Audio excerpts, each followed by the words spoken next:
I find it shocking that people have done scathing reviews of the movie Mary without even having watched it, and days before its official release, they don't know what they're talking about. And I want to warn you, just because you're hypercritical of everything and suspicious of all that is out there, that does not make you a devout Catholic. It just makes you a hypercritical person. Rather, as Catholics, we should find all the good out there that is possible and be able to point it out. So in light of this, last night I decided to watch the movie Mary on Netflix and take notes as I watched it for some talking points so we can discuss this movie and talk about the beautiful things that are there. If you have not seen the movie, and if you do not listen to everything that I have to say, and you leave negative comments, I can tell who you are. Those comments will be deleted. I am not a fan of uncharitable comments. I do want to hear, for those of you that watch the movie, what you thought of it and the way that it impacted you. Now let's get right into it. First of all, the movie starts out in a way that just blew my mind. It starts out with the conception of the Blessed Mother. It shows Joachim fasting for 40 days out in the desert, and then Anne praying for a child. Basically, this preparation for the conception, which was spoken of in the movie as miraculous. That was amazing. Both of them then have the Archangel Gabriel appear to them. Now, the way that he's depicted at first was a little bit unsettling, but think about this. How do you show an immaterial being on the screen? Your guess is as good as mine. They basically depict him wearing this blue cloak. He looks sort of like a Jedi, somewhat mystical looking. He appears to them and he's involved throughout the movie. And this is really, I think, quite beautiful. So in other words, the movie shows Mary from the very beginning as more than just ordinary. This is a very good point for the movie. Then later on, pretty soon in the life of the Blessed Mother, they show that Joachim and Anne had made a promise to the Archangel Gabriel that at a certain point they would send her to the temple, which they did. So they sent her off to the temple, which I thought that detail was spectacular. And she's greeted by the prophetess Anna, who we see later on in the life of Jesus and Mary. And so the Blessed Mother is shown in the movie as part of this group of virgins in the temple. Now, I think it's really interesting because they show Mary as doing ordinary tasks, cleaning and doing this. So they show her in her humility. They also show early on in the movie this theme of lilies, which we know kind of is connected to Saint Joseph. So I thought that was interesting that they showed that particular detail. At one point, they also show her going out of her way, different from the other virgins, and showing charity to a beggar. They also show Satan tempting her in various ways.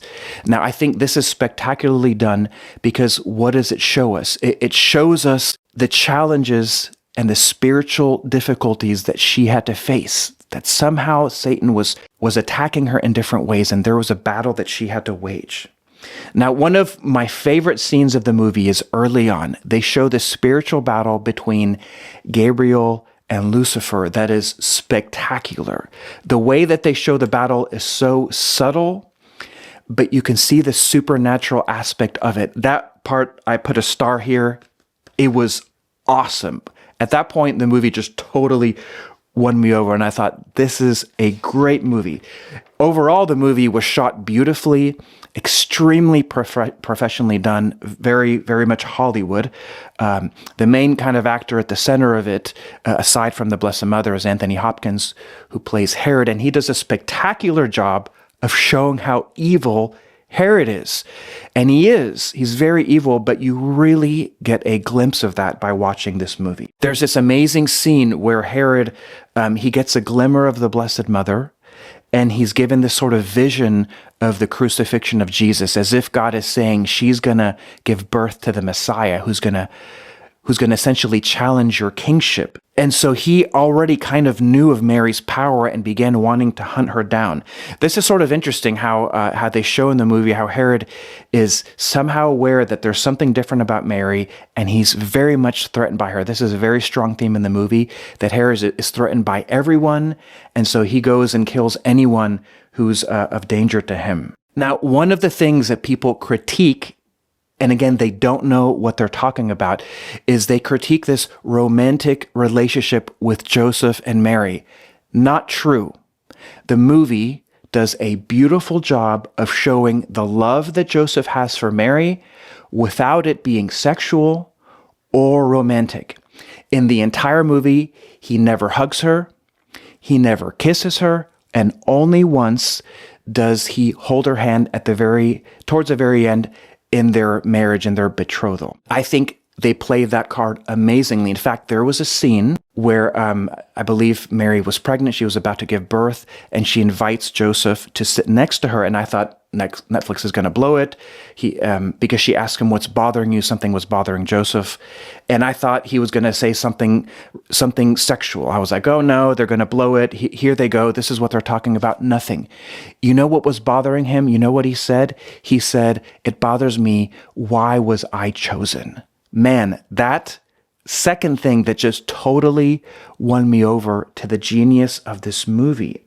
So they're definitely shown to be human, and there's this relationship between them, but it's really more like a friendship, and they do it powerfully. There's also different scenes that I think are really quite interesting. The Annunciation, the way that they show that is really amazing. They show this one scene where Mary's asking, how is this going to happen? How am I going to have the child? And then Gabriel shows her this kind of miraculous weather event, as if to say, God can do anything. He can do this, and then he disappears. So these are scenes that we have not seen, the Bible does not describe, so directors have to use their imagination. I thought they did a very good job about that. Some of the timing in the movie is a little bit confusing, partially, I guess, because when you read the scriptures, we don't exactly know when different things happen. So for instance, this one thing happens where everyone begins to find out that Mary is pregnant before being married. The temple, the entire town, and then they have to flee. In the scriptures, I'm not sure that that's clear. It seems like the only one that really knew this was Joseph, but they I think, were playing this card of the difficulty of getting pregnant without being officially married, which I think is interesting because this is something that we have to think about, the danger that she was put in saying yes to God's will. Again, we don't know how it all happened. There was a few things that they did not have in there, despite the fact that the Archangel Gabriel was throughout the movie in all these different really awesome scenes.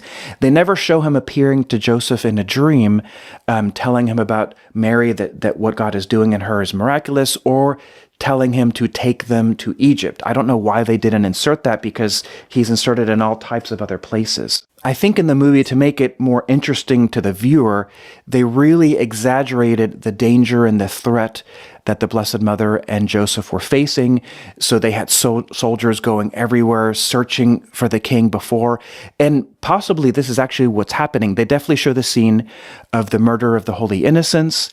I think the way that they did that was powerful. It really gives you a grasp of the awfulness of all that. The only thing that I thought was a little bit strange about the movie is that they show different scenes where Joseph is shown to be somewhat violent, because these soldiers come and attack the Blessed Mother, and he kind of violently defends her. So he defends her. He's shown as a strong young man.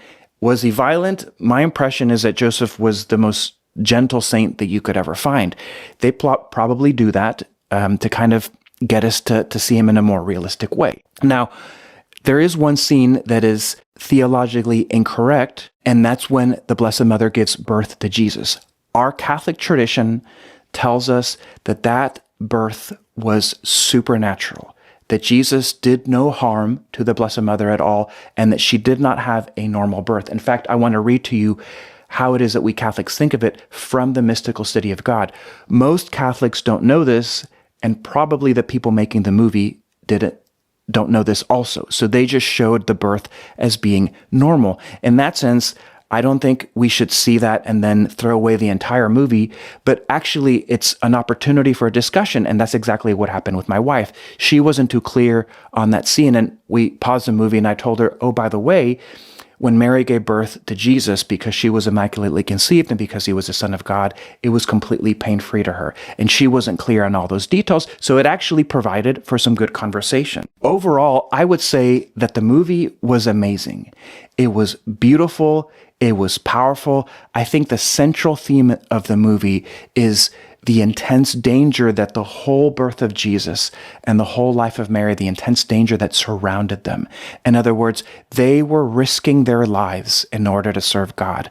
And Mary did that and Joseph did that heroically. And the movie portrays them as heroes, which I think is beautiful and really quite captivating. Now, let me read to you how Venerable Mary of Agreda describes the birth of Jesus, in case you've never heard this described, because you probably have never heard this talked about from the pulpit, or no one's even described it. This is just a short paragraph, so hear what she has to say. At the end of the beatific rapture and vision of the Mother, ever Virgin, which I have described above, was born the Son of Justice, the only begotten of the Eternal Father, and of Mary, most pure, beautiful, refulgent, and immaculate, leaving her untouched in her virginal integrity and purity, and making her more godlike and forever sacred. For he did not divide, but penetrated the virginal chamber as the rays of the sun penetrate the crystal shrine, lighting it up in prismatic beauty. That's the most commonly used metaphor, that Jesus passed through the Blessed Mother the same way that light passes through glass. So if you want to know what it was like that. Another comment on the actress that portrayed Mary. You could never portray Mary perfectly. No one will ever be as good as the real thing. And we all imagine her in certain ways. The reality is we weren't there. We don't know what she was like. And even if a mystic describes her in a certain way, we don't know what she was like. She left a little bit to be desired, but I think overall she did a good job. She was just very much a teenager. Although there was elements of maturity that she also showed. There was a scene where she was late to one of her classes and she had a little bit back and forth with the professor. However, she was doing that quoting scripture. So they did this kind of weird thing of like, she was a little bit teenager-ish, but this holiness also came out. Sometimes people get overly picky on these particular details. Overall, I think she did a beautiful job of showing a young Blessed Mother. I hope you watch this movie. Leave charitable comments below so we can have a good conversation about it. I'll see you in the next one.